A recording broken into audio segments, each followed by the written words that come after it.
Super star Rajinikanth அவர்கள் இத்தனை வருஷமா இந்த தமிழ் சினிமாவில் இருந்துட்டு இருக்காரு. 50 ஆண்டுகளை தாண்டி அவர் இந்த தமிழ் சினிமாவில் மிகப்பெரிய ஒரு சாதனையுமே சரி செஞ்சிருக்காரு. ஸோ இந்த நிலையில அவர் ரீசெண்டாக செஞ்ச சில படங்கள்லாம் இருக்கு பார்த்தீங்களா, அதில் ஒரு சில சிக்கலுமே ஏற்பட்டிருக்கு.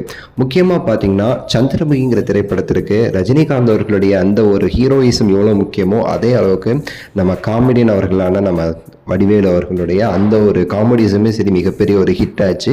ஒரு மிகப்பெரிய ஒரு முக்கியமான கதாபாத்திரமாக அவர் அமைஞ்சிருந்தாருங்க.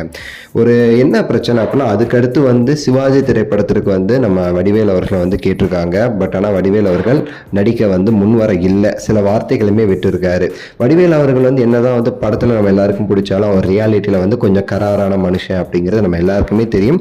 அவருடைய உண்மை முகம் நமக்கு தெரிஞ்சிருக்குன்னா தலைவருக்கு தெரியாமல் இருக்குமா? அவருக்குமே சரி நல்லா தெரியும்.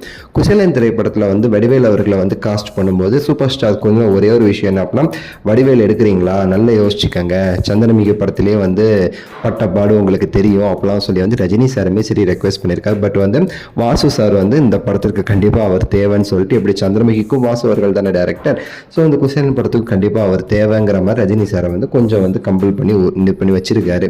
பட் ஆனால் குசேலன் படத்துலையும் வடிவேலு அவர்கள் செஞ்ச கூத்துங்கிறது ரஜினி சாருடைய காதுகளுக்கு போயிருக்கிறதா தகவல் இப்போ வருது. ஸோ என்ன சொல்கிறாங்க அப்படின்னா இந்த குசேலன் படத்தில் ரஜினி சார் முன்னாடியே நம்ம வடிவேலு அவர்கள் போட்ட சீனு இதெல்லாம் பார்த்து ரஜினி சாரே கொஞ்சம் டென்ஷன் ஆனார். அந்தளவுக்கு வடிவேலு அவர்கள் அப்படி ஒரு சீனை போட்டு தாக்கியிருக்கிறாரு அப்படின்னு சொல்லி தகவல்களில் சொல்கிறாங்க. ஸோ இதை பார்த்து ரஜினி சார் இனிமே என்னோட படத்தில் எதுலேயுமே சரி வடிவேலை நான் நடிக்க வைக்க மாட்டேன் அப்படிங்கிற மாதிரி அவருடைய மேனேஜர்ஸ் கிட்ட சொன்னதாக தகவல்கள் வெளியே இருக்கு.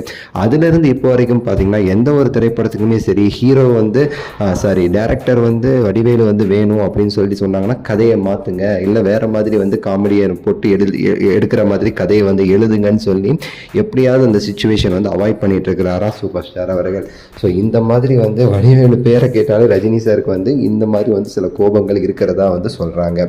முக்கியமான விஷயம் அப்படின்னு சொல்லி பார்க்கும்போது என்ன அப்படின்னா, வடிவேலு அவர்களை ரஜினிகாந்த் அவர்களுக்கு ரொம்ப பிடிக்குமாமா. பட் ஆனால் அவருடைய இந்த சில கேரக்டர்ஸ் தான் பிடிக்காதாமா. ஆனால் நேரில் வடிவேலு அவர்களை பார்த்தா எப்பவுமே ரஜினிகாந்த் அவர்கள் பாசமாக தான் பழகுறாரு, படத்துல தான் சேர்க்க மாட்டேங்கிறாரு அப்படின்னு சரி சொல்றாங்க. உங்களோட கருத்தை சொல்லுங்க. அடுத்த வீடியோவில் சந்திக்கின்றேன். நன்றி, வணக்கம்.